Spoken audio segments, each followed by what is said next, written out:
Hello and welcome to today's webinar on Making Lemonade, Opportunities the Better Normal presents for the Energy Centre. Before I hand over to our moderator, Glenn Sheen, I just wanted to go over some housekeeping rules for you. It is best to access the webinar via Chrome or Firefox. Unfortunately, the webinar doesn't run as well on Internet Explorer, and you may not be able to access all the features such as the chat. During the webinar, please feel free to ask questions. We want it to be interactive. This can be done either via the chat or questions tab on the right-hand side. If we do happen to run out of time and don't get around to answering your question, don't worry, any unanswered questions will be answered post-webinar. After the webinar, a link to the recording, plus any questions that have not been answered, will be sent to you via email for you to access. So, a little bit about our moderator today. Glenn is GemServe's Head of Market Design and Delivery and has over 20 years' experience working within the utility industry. He is an experienced senior manager, skilled in energy, smart metering, renewable energy market, strategy, and business process improvement. As you can tell, he comes with a wealth of experience and knowledge in this field. So, without further ado, let me hand you over to Glenn, who will introduce our speakers and the format of our webinar today. Thank you, Michelle, and good afternoon, everyone. I'm delighted to be joined today by our expert panel. We have Louise Morgan. Lou has 23 years experience working in the energy industry, has led the regulatory compliance and information security and data protection functions, including leading the program of implementation of the GDPR regulation. She's now responsible for policy, risk and governance framework within E.ON's residential business, as well as leading the implementation of Payment Services Directive by the end of this year. Lou is also currently overseeing E.ON's response to the pandemic, a strong professional with an LLB in law from Nottingham Trent University.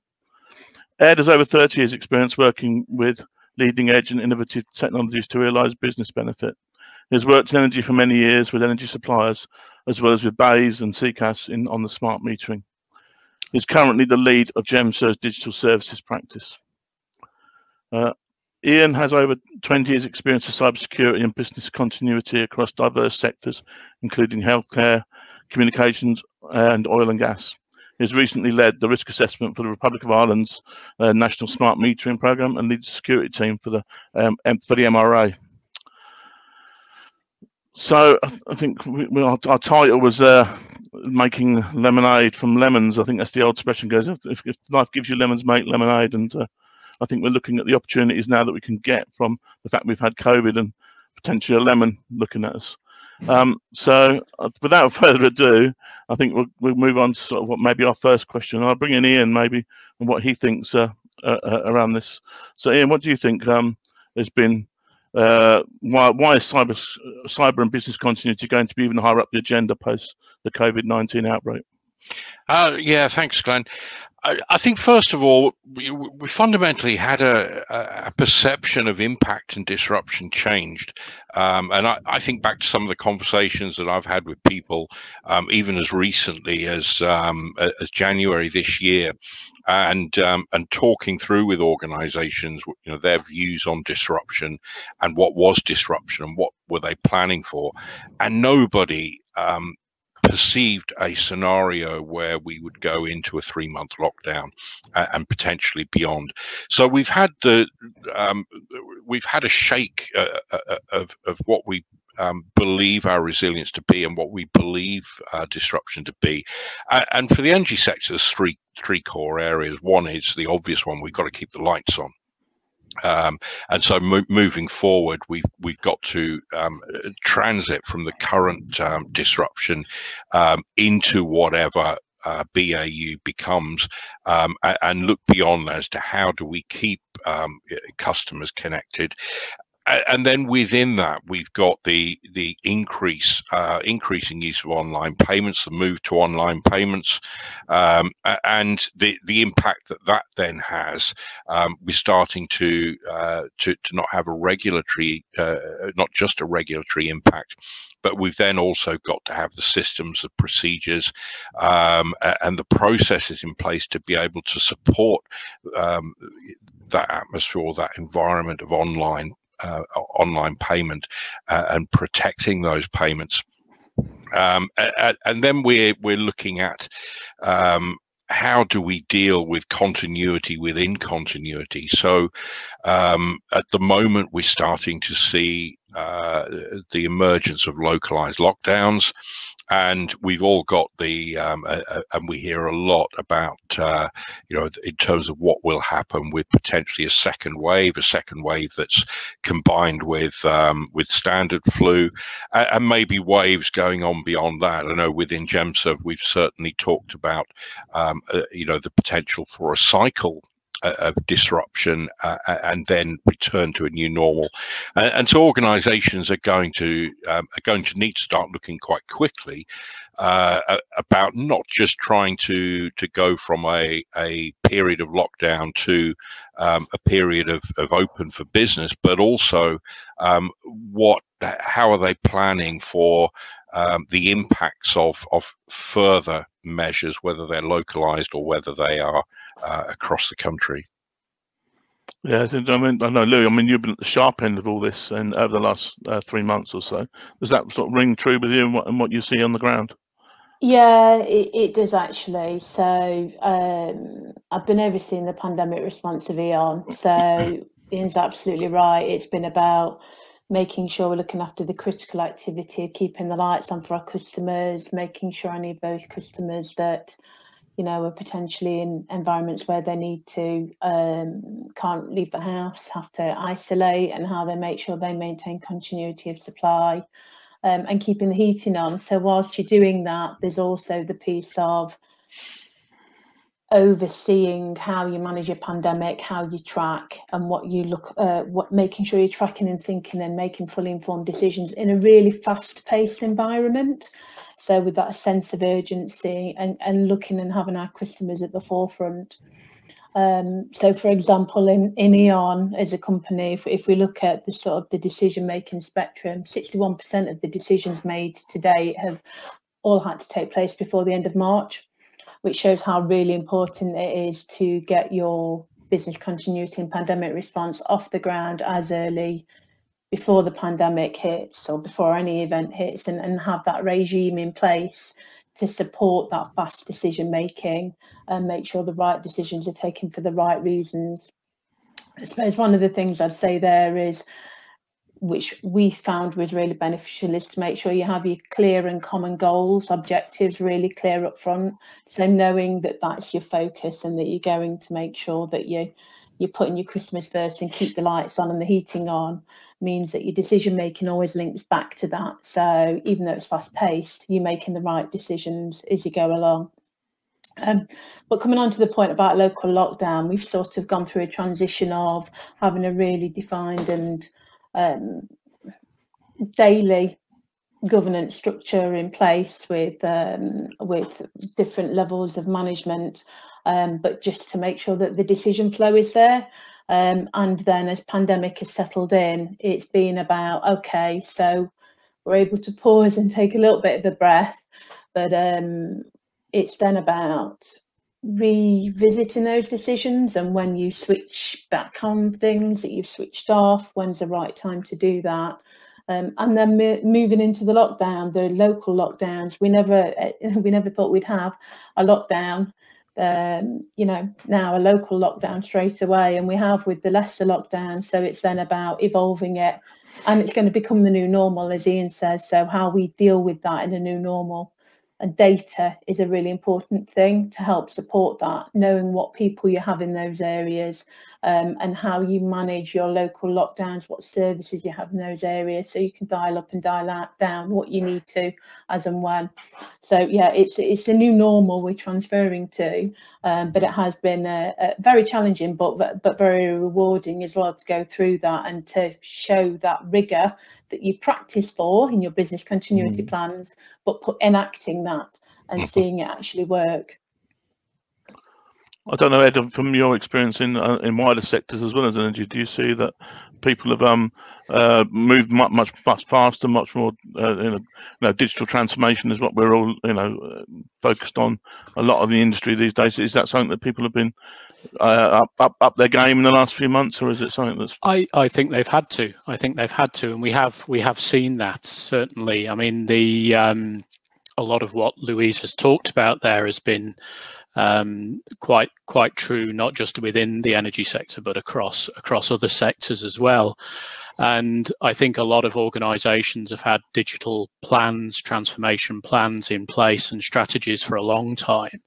And this has forced their hand in a number of situations to try and accelerate those. But for me, it's something really interesting Louise said. It's about accelerating the change, but maintaining control of that change. Mm-hmm. Louise mentioned that you need to have a focus on what your objectives are. And I think you've always got to manage, however fast you need to move. Keep one eye on what it is your end goal is and has been. And we've seen, I mean, take remote working, for example, take this kind of webinar. The number of organisations have had to move very quickly to a remote way of working. And they've had to do that. I mean, we've heard the keep the lights on mentioned 2 or 3 times now. That's absolutely essential for any business. But some organisations have already begun that journey. They've got perhaps the platforms and the tools in place. Others haven't been quite so foresighted or quite so lucky to be able to do that. So they're very quickly having to plug the gaps and perhaps using tools and techniques that they ordinarily wouldn't use. And that keeping that level of business continuity at pace can introduce risk. And we having a framework that allows you to make change, but do that in a controlled way and keep some level of control around that, or at least have a rollback mechanism that allows you to go back and revisit your changes when the pressure is perhaps off a little bit, just to make sure that you're still in the direction that you envisaged going in originally. And that's something that we've seen. We can work, you can work on a digital strategy for a period of time to work out how you want to move and take advantage of digital transformation techniques. Trying to condense that to keep the lights on is a challenge for anybody, but recognizing you're doing it at pace and ensuring that you're still keeping in a strategic direction in line with your business objectives and track back round to that periodically is essential in my view. I think another part, a really interesting point you just said there is the remote home working. I think all companies have always aspired to have a lot of remote home working there. It's sort of forced it a bit more now as well. But I think one of the things that has also happened is it becomes a key risk mitigation as well for keeping the lights on and for keeping the service there for customers in the event of the local lockdown. So it does become a key risk mitigation activity for being able to continue that, as well as driving that digital shift for your customers and encouraging more to go online to self-serve. You've also got the employee aspect of it as well. And I think we've seen some really innovative examples of, certainly within E.ON, of developments that have supported remote home working even more so and things have got off the ground a lot quicker than what they would have done if it had been managed as a project, because you've got that pace behind it. So things get off the ground or activities or controls you'll have wanted to get in sooner, but you haven't because you're going through a project process. You've actually gone, just do it. We just need to get it done, and it's done all of a sudden, which has been a really great focus for everybody working together for the one goal from a remote working or from a digital perspective for customers, I think. And I'm sure I think I was just going to say, I think there's a real opportunity there for organizations now to look at how well they reacted to this and how well they responded without putting projects in, going through a formal project process. There's an opportunity to review that and then go back and look at their risk assessments and look at their business continuity plans, their risk treatment plans, etc., which often are done very much on a theoretical basis, because you're assessing likelihood. A lot of the time that's unknown. Now we have the opportunity to go back and look at some processes and perhaps streamline process and look, well, how would we do this in the future if we if we go into this scenario, whether it's a pandemic or whether it's something else, and how can we make sure that we're able to respond, in the way that we have now, but perhaps when the pressure is not so intense on, and so there's an opportunity, just as people are starting to look at, do we need as much office space, etc. One of the side effects of home working is also look at, what does our risk strategy look like? What do are our risk tolerance levels still applicable? Are the mitigations that we had in place before, are they still applicable, or do we need to revise? And can we take advantage of what we did over the last 3 months to improve how we work in the future? I see we have a question from the audience already, so that might be time to put it in. So an interesting point about revisiting the changes when the pressure is off. I think that's what you just said. Are we likely to be working with less resources under that pressure, particularly people with still got furloughed staff, I guess? And is that medium term, or what can we do in practical terms to work under that pressure with a reduced workforce potentially?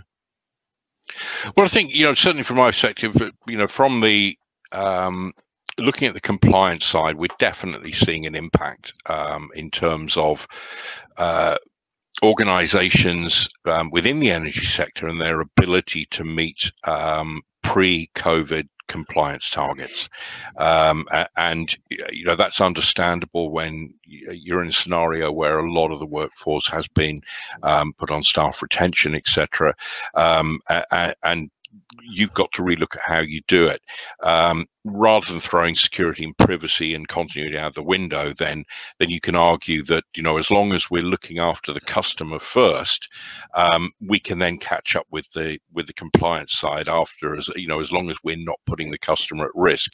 But it's very important that people don't lose sight of the need to protect the customer during this period. We can't just throw privacy, security, and continuity out the window. And I think it should work hand in hand through a pandemic. So certainly within E.ON, that's not been the case. It's a focus on going hand in hand with the practices that you need to have in place and the compliance, and working with them, and then perhaps targeting a bit more the things that matter the most. So if you have got more people remote home working, what do you want to add in additionally from a compliance perspective through the pandemic process, to make sure you have that safety element there, both from a colleague and a customer perspective. So I think they can complement each other quite well through the pandemic process.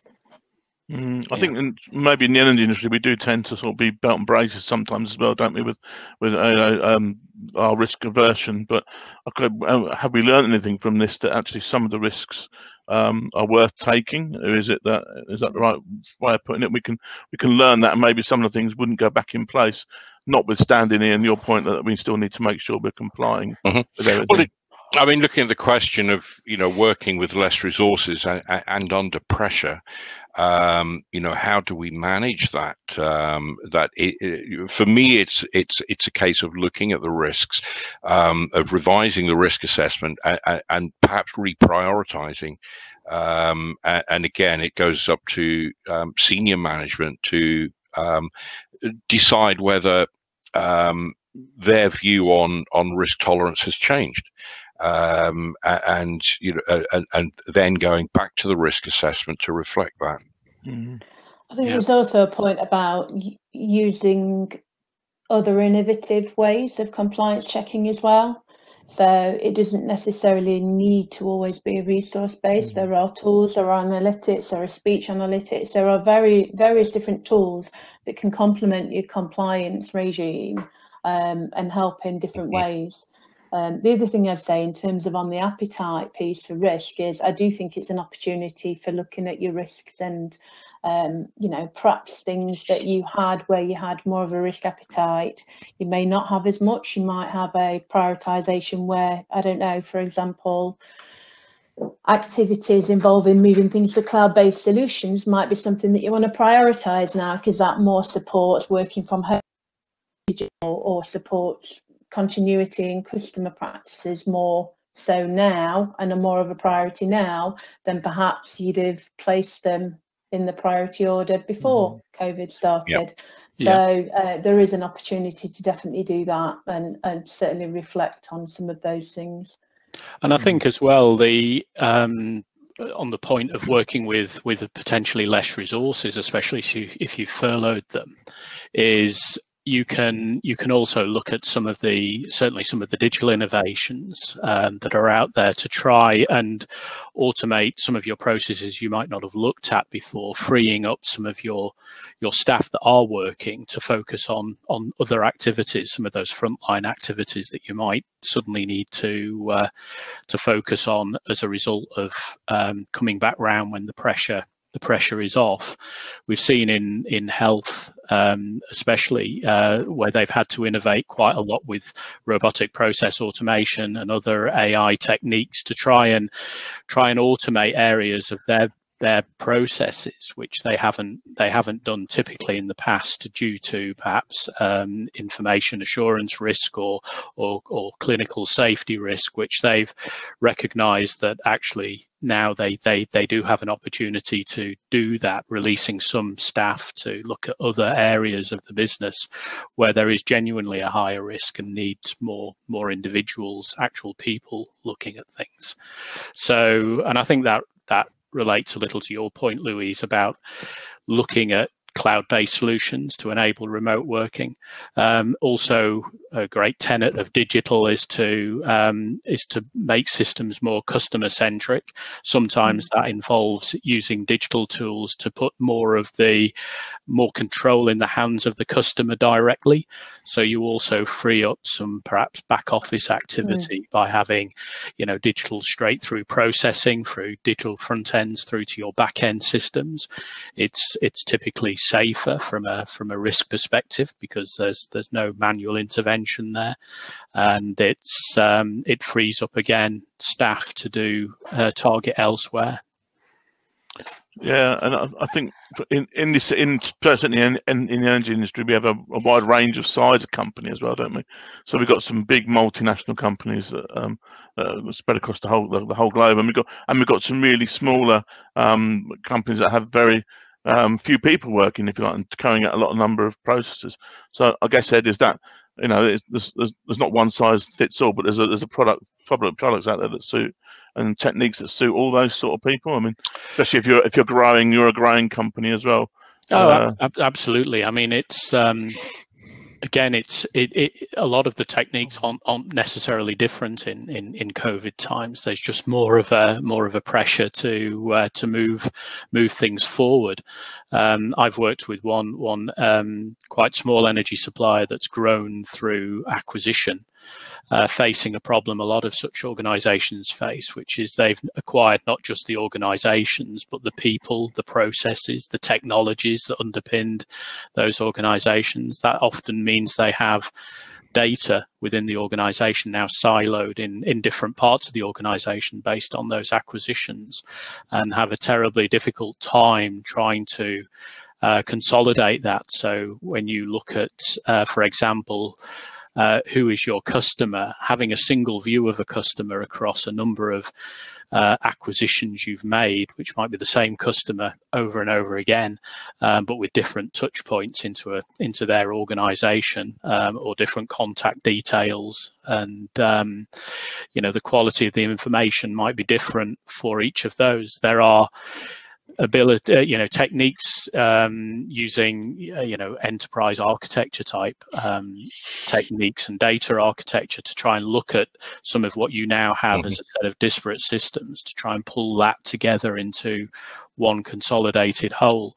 That's the same regardless of COVID. But going back to my original point I made about trying to maintain a level of control when you're making these changes, that's exactly the kind of technique that you should be employing to make sure that you do this in a consistent way. Mm. And what are the implications then, do you think, Ian, for those sort of situations where your data is disparate across the organisation, and bringing those things together, the added risk to bringing all that together? It's not too different to in a business as usual scenario. It's the questions are there. If you do have data in disparate locations, you've got the privacy aspects to it, the proportionality, the justification, etc. But you're looking at the same principles as you are during business as usual, which is the protection of that data and making sure that as you are consolidating data, that the integrity of that data is maintained, the accuracy of the data is maintained, particularly if you're dealing with end users, with customers. Mm. It's an interesting point around data management. And if you think about the onset of the GDPR coming in a couple of years ago now, and the requirement for all businesses to have a register of processing and have that documented with everything on there, and it's whether organisations have thought about overlaying or using that as a source of information into their business continuity practices, moving away from this silo and overlaying them together to get the maximum use and benefit out of them. Because certainly from a register of processing, you capture all of your third parties, for example, as part of your processing activities that you do as a company.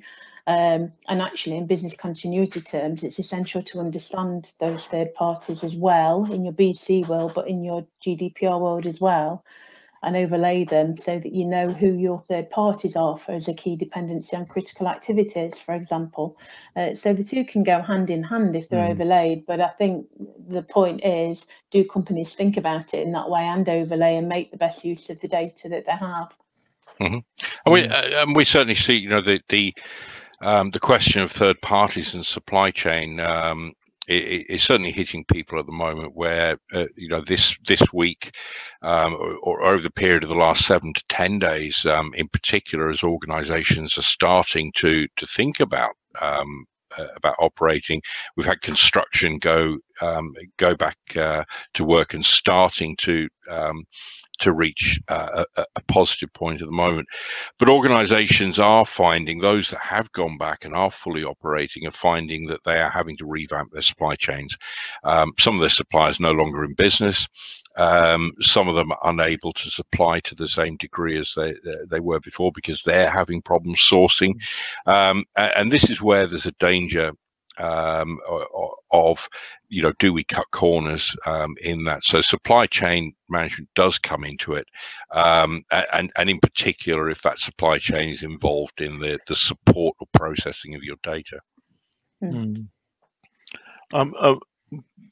I think over the last 3 months, we've all been working from home, we've been working remotely, and we've got different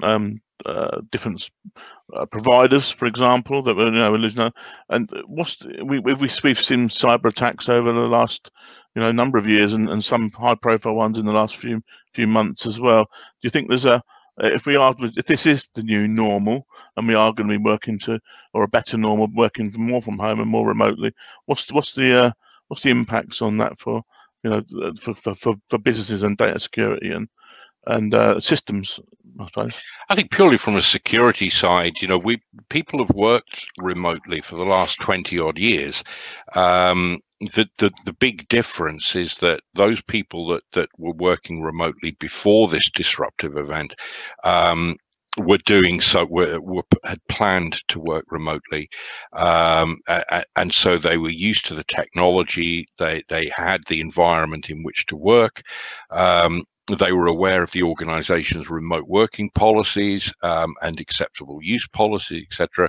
So it was a planned environment. All of a sudden, we've got a large part of the workforce that has been pushed into remote working.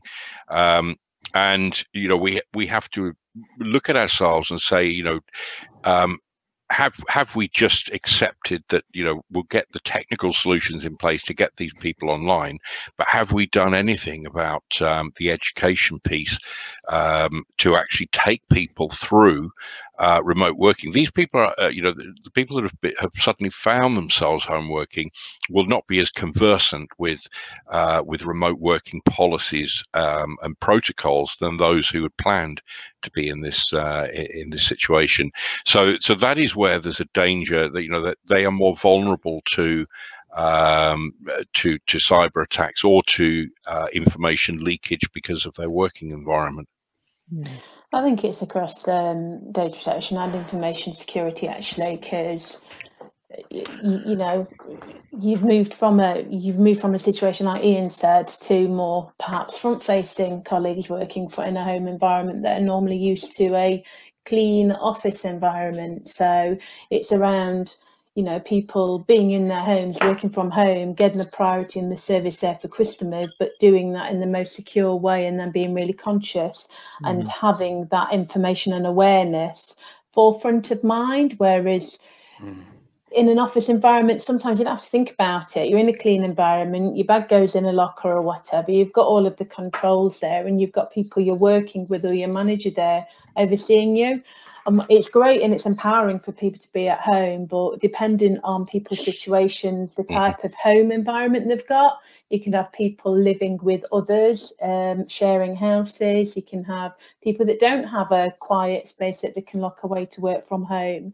So the balance is around how you get that awareness there from both the data protection and information security perspective, and that remote working control framework in place, and keep it forefront of mind, because that's the key thing as well. We've seen a huge increase in phishing attempts, etc. So how do we do that, and how do we make sure that remains forefront?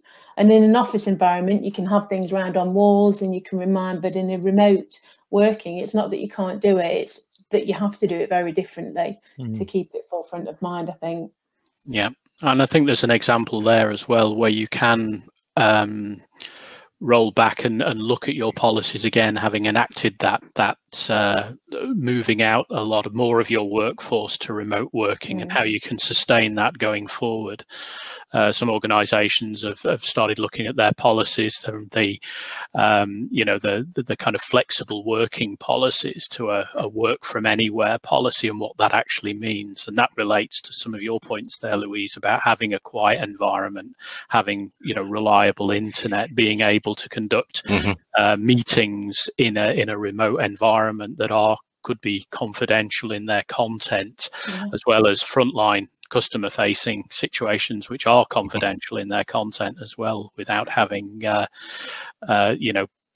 compromising the privacy of the conversation with having others around you. So I think it's a good example of when you've had your business continuity or your standard business operating procedures, remote working. How can you actually adapt, and based on your learnings of COVID, to make sure that they are fit for purpose in this world and going forward in the new normal? But there are another point. Sorry, Ian. I was just going to say significant opportunity there. Going away, I was just saying, as we look at what we're doing at the moment, and look at do we need to go back to where we were? Is that our plan, or can we actually look at how we're working at the moment with a view moving forwards to the potential financial savings that we can make in terms of adapting and having more of a remote workforce rather than the office footprints there. So there are opportunities out of that, rather than just looking at how do we get back to how we were before. I don't think it's just even financial opportunities. I mean, I know that will be a driver for a lot of organisations, certainly, especially in the current environment, but also for staff, for motivation, flexible working, being able to work around your childcare but still offer the service and do your job. I think it's a huge game changer for a lot of organisations to look at, either having a mix of the two, remote working and working from site, because I do still think there's a need in that people do want to meet up and even team meetings or whatever. So I think there is a piece there. I think the other point I was going to say is it's also an opportunity to really work with those in your supply chain to understand some of the controls and things that they have in place and share best practice and learnings as well. Certainly with some of our third parties, looking at their remote home working solutions and measures and what they have in place, what we have in place, which is best practice, what they have in place, and whether they complement each other and how they can work together. I think it's an opportunity there as well to really look at how we enhance it. So I think it's a benefit across the board in a number of different ways. But certainly I think mental health and well-being, whilst people haven't enjoyed being locked in for such a long period of time, I think the working from home and the flexibility has really suited some people, and it's making individuals reflect as well as companies, I think. Yeah, and there's a cultural point there, I think, as well, around you can make put the tools and systems in place to allow your workforce to do their job remotely, but wider engagement with the organisation is a different challenge. That making them feel part of an organisation when they're not seeing people face to face at the coffee machine or wherever, and encouraging practices that allow you to engage as a company employee, not just doing your day-to-day job, but more widely, because it's sometimes from those that some of those innovations come. An environment that allows innovation in a transformational sense often starts with two people who just having a casual conversation, not related to their job. And how do you keep that aspect of your business going in a new normal? Yeah, and certainly I think we're not going to reopening offices as we know it. Unlikely to be in the same way for a long while yet. I mean, for example, in GemTALK, we're looking at opening our offices to those that want to use them on a but not on a mandatory basis. So, but on a much reduced capacity. I think everyone's going to be in that same sort of boat. We will have that mixture, won't we, of home working and people working more traditionally from the office space. But also, I think a point you made earlier, Lou, was that we're likely to have regional lockdowns or national lockdowns. We work across different nationalities as well, and that's going to be a test to our business continuity plans and as well going forward, probably. Yeah, especially with something, with the pandemic, different countries, there's local lockdowns, but there's also different countries, different regulatory regimes, different government responses, and how you factor in and anticipate or feed those in at an early stage so that you're making sure you still got that continuity there for your customers. I think it's certainly something that companies need to take away and go, how robust are our business continuity plans when it comes to the element of our third party and supply chain in them and how they interlink. But definitely. Yeah. I'm just seeing we've got another question pop up in the chat. What do the panel think the opportunities are for growth and increased customer engagement in the energy sector arising from COVID-19? Are there new services that may become more needed in the new normal? So do we see there's more new services that are going to arrive out of the changing situation, I guess?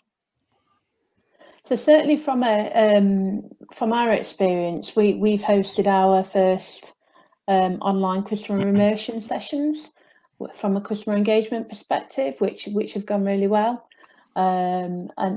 So in terms of engagement and gaining their feedback and them telling us, how we can improve and those elements, we've started moving to doing those in a more digital way, so that we can make sure we're still getting that. And that has been really, really interesting from an engagement perspective, in seeing people interact with that rather than come along to a hotel room, to a hotel forum to engage in that way. That's certainly been one of the areas that we've started to look at customer engagement in.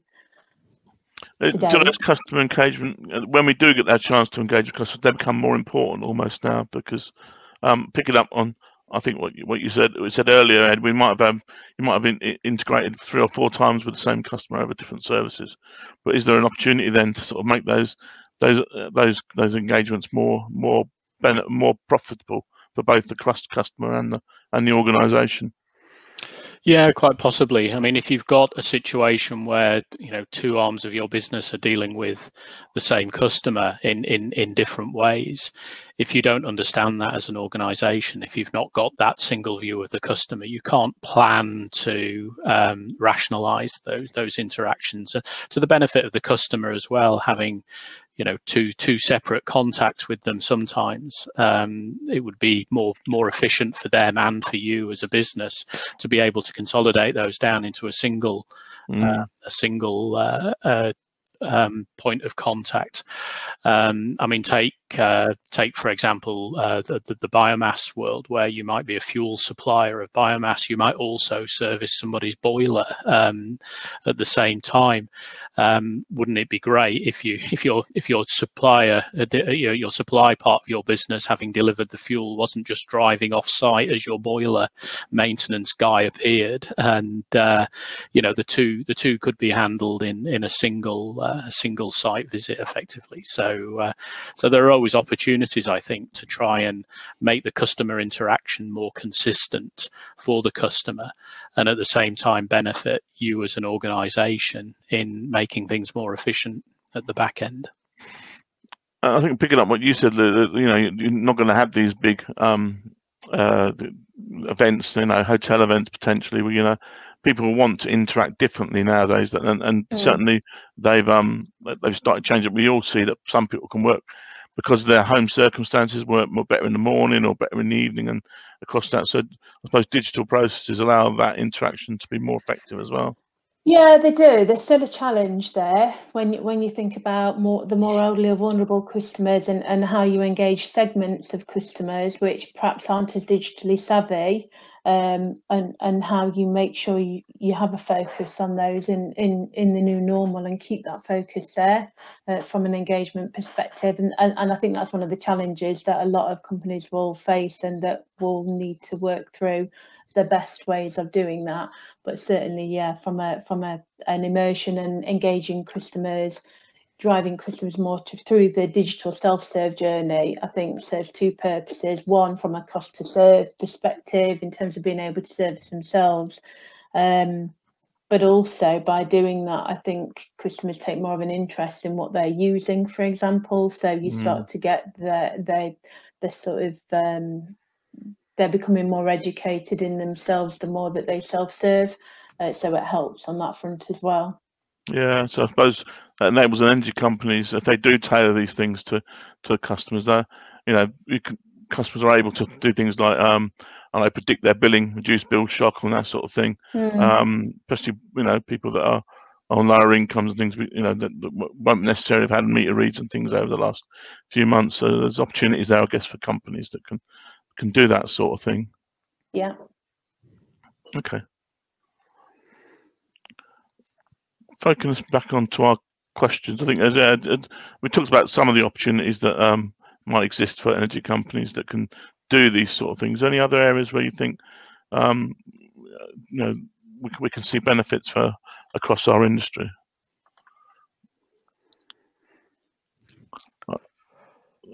So I think there's an opportunity here as well, looking at the the technical services we use to underpin our businesses.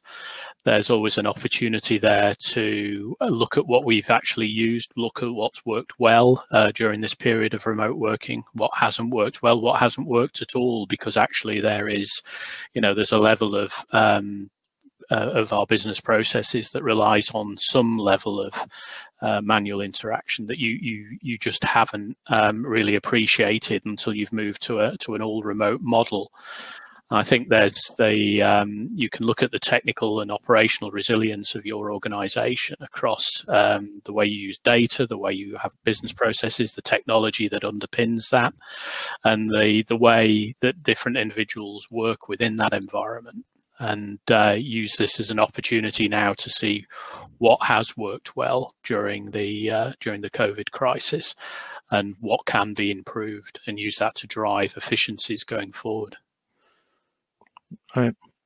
Yeah, I think just from a continuity perspective, it's quite common for organizations' business continuity plans to be theoretical because they're based on concepts and best practice, etc. But now we've got experience, and we need to use that experience to make sure that we don't lose the knowledge, the expertise, the techniques, that we've had to gain very, very rapidly over the last 3 months.